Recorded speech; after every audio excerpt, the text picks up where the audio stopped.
We live in interesting times. Today's stories. Flights are canceled at the Moscow airport after a plane blaze. On the G7 environment, protesters denounce inaction of major powers. Residents of Bhubaneswar clean up after Cyclone Fani. Favored candidate Cortizo vows to clean up Panama's image. Latest Ebola virus outbreak in the DRC kills over 1,000. Beluga whale with harness has been spotted off the coast of Norway. Climate change forces Alaska natives to hunt for new ways to survive. President Trump to hike tariffs on $200 billion of China goods. Trump says Mueller should not testify before U.S. Congress. Plus, oral cancer survivors, dental professionals, and families run for awareness.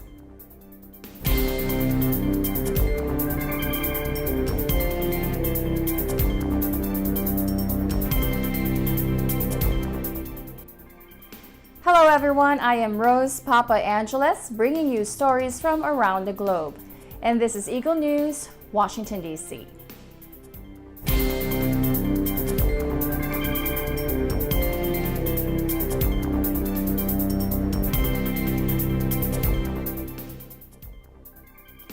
Ambulances are parked outside Moscow airport, where flights have been canceled and people leave after a passenger plane on fire attempted an emergency landing at Moscow's busiest airport.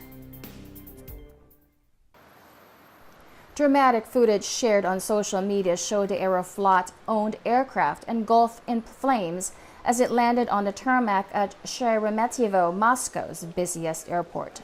In the videos, passengers could be seen leaping onto an inflatable slide at the front and running from the blazing plane as huge black columns of smoke billowed into the sky. Officials said the Russian-made Sukhoi Superjet 100, carrying 73 passengers and 5 crew members, had just left Sheremetyevo on a domestic route when the crew issued a distress signal. Data from tracking website Flight Radar 24 indicates the emergency happened around 30 minutes after takeoff. A source told Interfax news agency it attempted an emergency landing but did not succeed the first time. And on the second time, the landing gear hit the ground, then the nose did, and it caught fire. According to the RIA Novosti news agency, the plane had been headed to the far northwest city of Murmansk in Russia. It said initial findings suggested an electrical fault might have caused the blaze. In a statement, Aeroflot said the motors were likely to have caught fire mid-air. Investigators have opened a criminal probe into a possible breach of security rules. RIA Novosti agency reported Prime Minister Dmitry Medvedev has also ordered a special committee to investigate the disaster. Several flights have been diverted to other Moscow airport or Nizhny Novgorod, some 310 miles east of the Russian capital. About 50 members of the Alter G7 Mets collective mimicked the scene of a natural disaster to denounce the inaction of the major powers in the face of the climate emergency on the occasion of the G7 Environment Summit that took place in Metz. Le G7 environnemental, on sait très bien ce qui va ressortir, tout le monde va être content, enfin tous les chefs d'État vont se congratuler, ils vont dire que la biodiversité doit être préservée, que l'environnement, c'est bien, il faut maintenir la température à un niveau correct, mais au final, ils vont signer ce papier et ils vont rien faire. Il y a de plus en plus de monde qui se mobilise. Les marches pour le climat, elles attirent de plus en plus de monde, à chaque fois qu'il y en a eu. Chaque mois, aux marches suivantes, il y avait plus de monde. Il y a les Fridays for Future, la jeunesse qui se mobilise beaucoup. Environment ministers of the G7 nations met in France Sunday, a day ahead of the release of what is expected to be another alarming report on the state of the planet. Ministers from Britain, Canada, France, Germany, Italy, Japan, and the United States gathered for the two-day meeting in the northeastern city of Metz. They discussed measures to tackle deforestation, plastic pollution, and the degradation of coral reefs and tried to form alliances between nations to act on them. Joining the ministers were delegations from the European Union as well as Chile, Egypt, the Fiji Islands, Gabon, India, Indonesia, Mexico, Niger, and Norway. As the meeting opened, France's junior minister for ecological transition, Brune Poisson, said, "We need to come out of this G7 with some very concrete things that go beyond speeches." On Monday, the UN will publish an executive summary of 1,800-page tome crafted by more than 400 experts, the first UN global assessment of the natural world in 15 years. Drafts of both documents obtained by AFP leave no doubt that it will paint a disturbing picture of widespread destruction wrought by man, some of it irreparable. France's Minister for Ecological Transition, François de Rogy, said, "We will agree on the best ways to enhance the place of biodiversity on the international stage." But Andrew Wheeler, the former coal lobbyist appointed by President Donald Trump to head of the U.S. Environmental Protection Agency, or EPA, told the meeting too much attention was being paid to the worst-case scenarios on climate change. Residents of Bhubaneswar near Puri in India clean up the day after Cyclone Fani tore through the area. But severe means mass destruction happened in Bhubaneswar also. So you can see that a large destruction is here. We are cleaning that so that generators and water tankers can come and we can get that supply of electricity and water. Yes, it's a difficult work, but we are doing this because we need this one. Till now, no means government support is here, so we are doing. Yes, actually we are lucky. No problem is means happened. No destruction happened to our houses. It's means outside is everything is outside the means home. So we are lucky about that one. Social Democrat Laurentino Cortizo, who is favored to win Panama's presidential election according to polls, vows that his number one task, if elected, will be to clean up the country's image following the Panama Papers scandal 3 years ago. Nosotros en los 125 compromisos que tenemos en el plan de acción, el número 1, fíjense ustedes, el número 1 habla de rescatar el nombre de Panamá. Rescatar el nombre de Panamá con todo lo que hemos sufrido, el tema de los Panama Papers. Obviamente con Estados Unidos tenemos que ser bien cautelosos cuando solicitamos revisar tratados. Entonces tenemos que ser bien cautelosos, inteligentes, prudentes. Sí sé que hay otros tratados en Centroamérica que vamos a solicitar una revisión profunda, tipo Costa Rica y Nicaragua. Fuimos claros y él entiende que nosotros tenemos una relación estratégica con Estados Unidos. Es nuestro principal socio. Y le damos la bienvenida. Y yo estoy de acuerdo con esas relaciones con China, por supuesto estamos de acuerdo. Fortalecer esa relación comercial. Coming up, latest Ebola virus outbreak in the DRC kills over 1,000.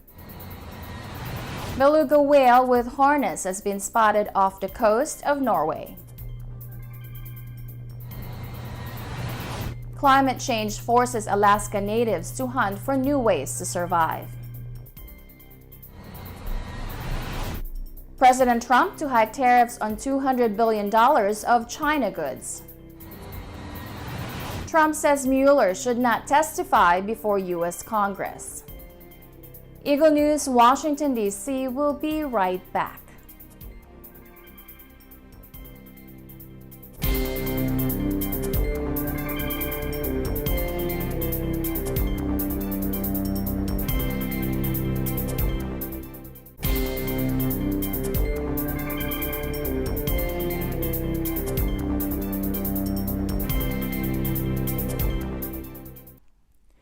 Welcome back. You're watching Eagle News, Washington, D.C.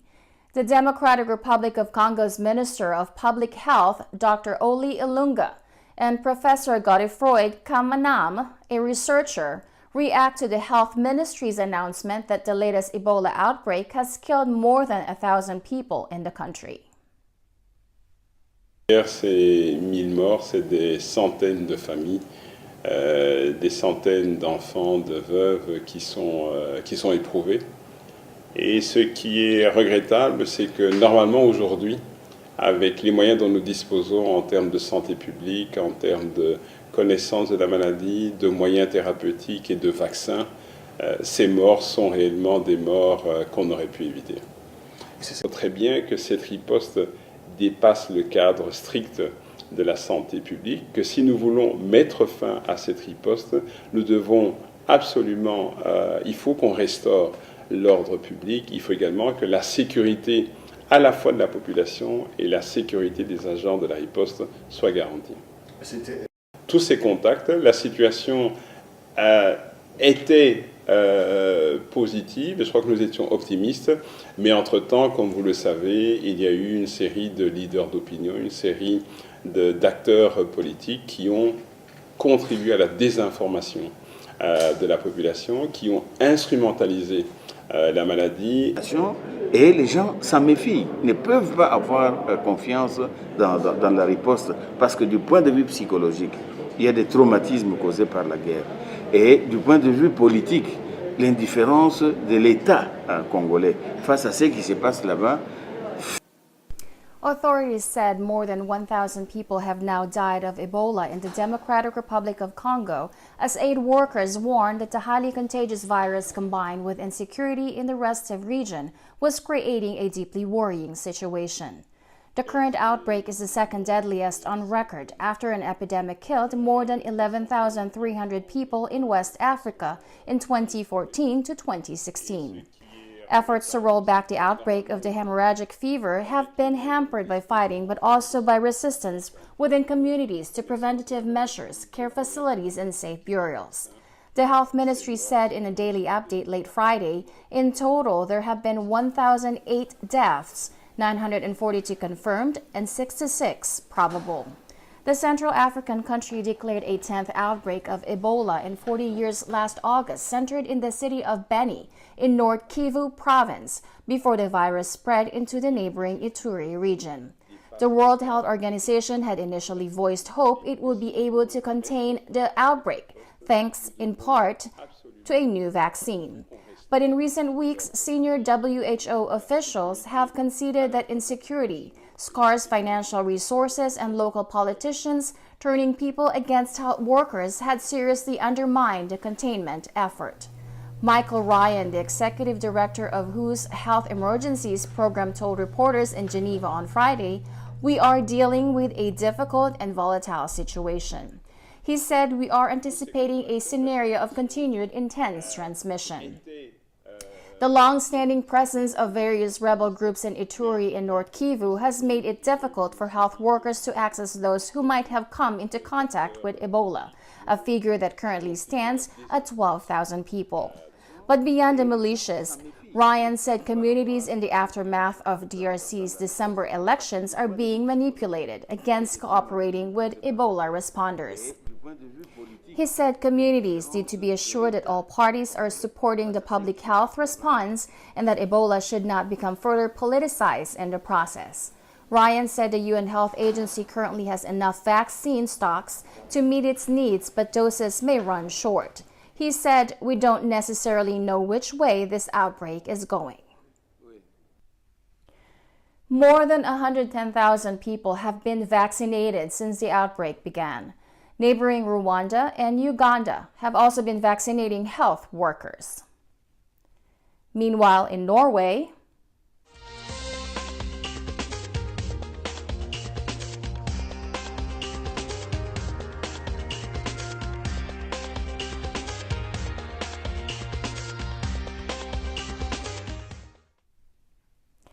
a beluga whale believed to hail from Russia and caught wearing a suspicious harness is seen swimming near boats off the coast of Norway. It has been making swells among Norwegians and is the subject of intense speculations. A spy, a faraway visitor, or a fugitive on the run. A mysterious beluga whale caught wearing a suspicious harness has ignited the imagination of Norwegians who have yet to receive answers. The whale has been delighting locals in the area of Finnmark in the far north of Norway for the last week. But more than a week after it was first spotted by fishermen in the Arctic waters off the coast of northern Norway, its origin remains unknown. When Jorgen Ree Wig, a marine biologist working with the Norwegian Directorate of Fisheries, tracked down the mammal with the help of a fisherman and two colleagues on April 26, they managed to remove an obviously man-made harness attached to it. The harness had mounts suited for an action camera and the text "Equipment St. Petersburg" printed on the plastic clasp. Wig told AFP on Friday he believed the whale could have come from neighboring Russia, where he believed it might have escaped an enclosure. Wig said the whale is so calm around humans and goes up to boats, so it seemed to have been accustomed to humans. Another theory supported by Wig was that the whale could have been trained by the Russian Navy, as they have been known to do so before. Its ease with humans, the markings on the harness together with reports of the Russian Navy training beluga whales has led many Norwegians to speculate that it could be a Russian spy. Moscow hasn't issued any official reaction, but an officer quoted by the media has mocked the idea, arguing that the military would not be stupid enough to leave their phone number on an animal trained for clandestine activities. The Barents Sea is a strategic geopolitical area where Western and Russian submarine movements are monitored. It is also the gateway to the northern route that shortens maritime routes between the Atlantic and Pacific Oceans. Dmitry Glazov, a scientist working at the Severtsov Institute of Ecology and Evolution of the Russian Academy of Sciences, told Russian news agency Interfax that the Russian Navy had programs involving whales and that they were in part operating out of Murmansk. Glazov said it is a fact that the military has these animals. Among all other things, they use them during the Sochi Olympics. There are also private travel agents around Murmansk advertising tours that involve meeting or diving with belugas kept in enclosures in the White Sea south of the Kola Peninsula. The harness itself has been transferred to the Norwegian Police Security Service, or PST, but Martin Bernsen, communications officer at PST, said it was unclear whether they would find anything. In Alaska, Native communities are finding themselves at the epicenter of a climate crisis that is threatening their traditional subsistence lifestyle. Out here, Native people, we rely on the natural resources, the berries, the greens, the birds, the fish, the land animals, the marine mammals. That's our primary food. We hunt and fish and gather for that. We're not an agrarian culture. We're still hunter-gatherers. Yeah, but I don't think the majority are feeling the effects of climate change firsthand like we are out here. Yeah, we live on the far end of the grid here. Yeah, from populated communities. We're the farthest reaches, and they're not going to experience it the way we are. Yeah, we live it day by day. We see it year by year. We see the changes happening. Yeah, but anyway, it's getting harder and harder. Ice is getting thinner every year. And then we got fall time, we got rain for like weeks, and the raindrops are like that big. I didn't trust going on the river that much, because it wasn't really cold. So I didn't go fishing, even though I wanted to go fishing, but I was scared. Economic. We pay the highest in food. We pay the highest in fuel. I mean, I'd love to see the president and all of them pay the cost, like for fuel. Going to the store here, pay 2-3 times higher than they do in Anchorage in an urban setting. President Donald Trump says the United States will raise tariffs on $200 billion of Chinese goods from 10 to 25%, complaining of a lack of progress in trade talks. Trump says in a tweet, for 10 months, China has been paying tariffs to the U.S. of 25% on $50 billion of high-tech and 10% on $200 billion of other goods. These payments are partially responsible for our great economic results. The 10% will go up to 25% on Friday. $325 billion of additional goods sent to us by China remain untaxed, but will be shortly at a rate of 25%. The tariffs paid to the U.S. have had little impact on product cost, mostly borne by China. The trade deal with China continues, but too slowly as they attempt to renegotiate. No. U.S. President Donald Trump says in a tweet that Special Counsel Robert Mueller should not testify before Congress on his investigation into Russia's interference in the 2016 elections. Trump tweeted after spending more than $35 million over a 2-year period interviewing 500 people, using 18 Trump-hating angry Democrats and 49 FBI agents, all culminating in a more than 400-page report showing no collusion.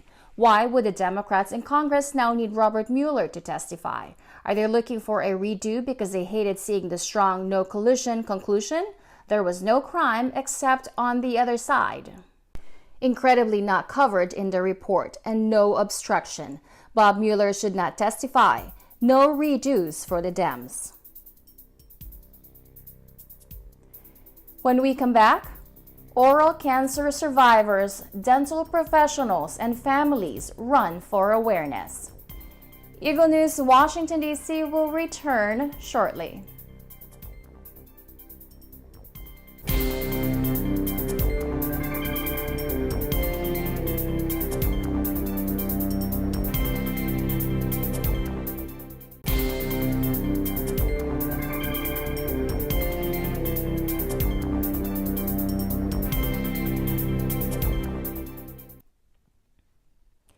This is Eagle News, Washington, D.C. I am Rose Papa Angeles.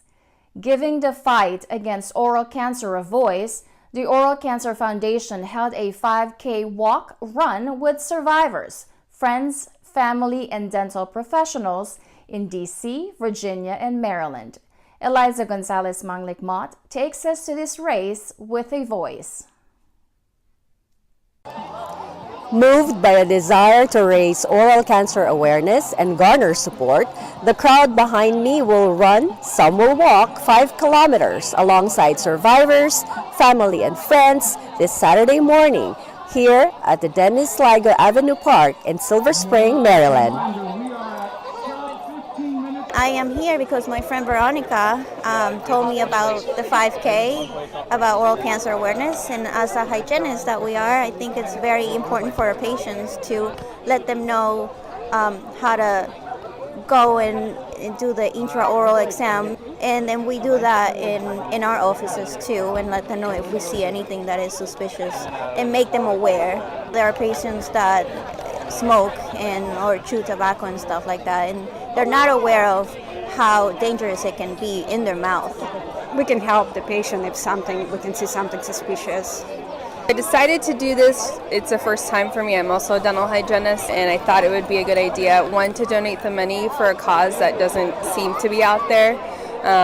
Most people are not aware that oral cancer can be on the rise, just from the consequences of secondhand smoking, chewing tobacco, and so forth. So I thought it'd be nice to come out, support it, not just donate money. It supports early detection and awareness about oral cancer, screenings for the dental community to get patients screened often and diagnose the issue early.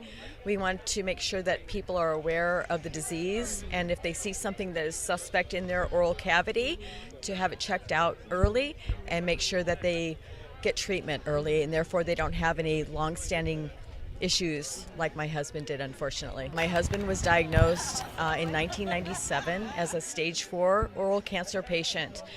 It had metastasized to his lymph nodes in his neck, and that's how he found it.